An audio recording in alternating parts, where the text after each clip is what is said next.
বিশ্বকাপের আগে ইনজুরি কাটিয়ে পুরনো ছন্দে ফিরেছেন স্টেফাও এদার মিলিতাও। বিশ্বকাপ যত এগিয়ে আসছে দলগুলোর স্পন্দন তত বাড়ছে।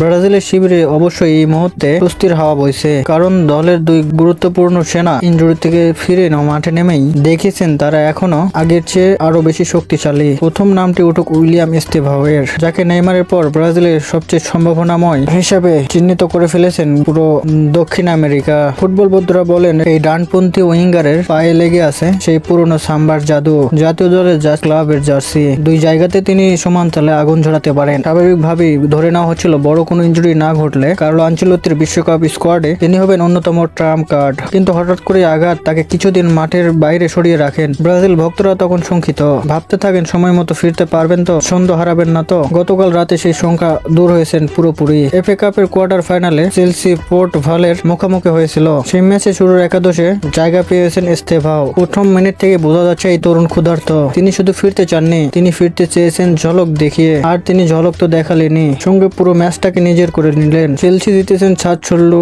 গোলের ব্যবধানে, বিশাল এক জয়ে। আর এই জয়রথের এক চাকা যেন তিনি। একটি গোল করেছেন, একটি অ্যাসিস্ট দিয়েছেন, কিন্তু পরিসংখ্যানের চেয়েও বড় কথা ছিল তার খেলার ভঙ্গি। পুরো 90 মিনিট মাঠে ছিলেন, বল টাচ করেছেন 59 বার। প্রতিটি টাচে যেন সে পুরনো ছন্দ, ড্রিবল, শর্ট পাস, গতিবেগ সবকিছু মিলিয়ে যেন এক মায়াবী কারুকাজ। দর্শকরা দেখে আবার বিশ্বাস করতে শিখেছে নেইমারের পর ব্রাজিলের জন্য এক নতুন প্রতিভার সূর্য উঠেছে। এস্তেভাও কেবল ফিরেননি, তিনি জানান দিয়েছেন যে বিশ্বকাপের মঞ্চে তিনি থাকবেন পূর্ণ শক্তিতে। এবার অপর প্রান্তের খবর নেওয়া যাক। রিয়াল মাদ্রিদের প্রতিরক্ষার দেওয়াল এডার মিলিতাও। ব্রাজিলের এই সেন্টার ব্যাক ডিফেন্ডার বললে কম বলা হয়, তিনি একাই যেন এক শক্ত দুর্গ। তবে গত 2 মাসেরও বেশি সময় তিনি ইনজুরিতে ছিলেন।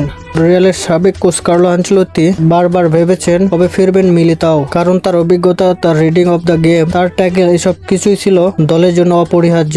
অবশেষে গত রাতে মায়োকার বিপক্ষে ম্যাচ দিয়ে ফিরেছেন মিলিতাও, আর ফিরেই দেখিয়েছেন ক্ষুধা কমেনি, বরং ইনজুরির ভিতরে যেন প্রহর হয়েছেন প্রতিশোধ স্পৃহার। খেলায় 59 মিনিটের মাথায় বদলি প্লেয়ার হিসেবে মাঠে নামেন তিনি।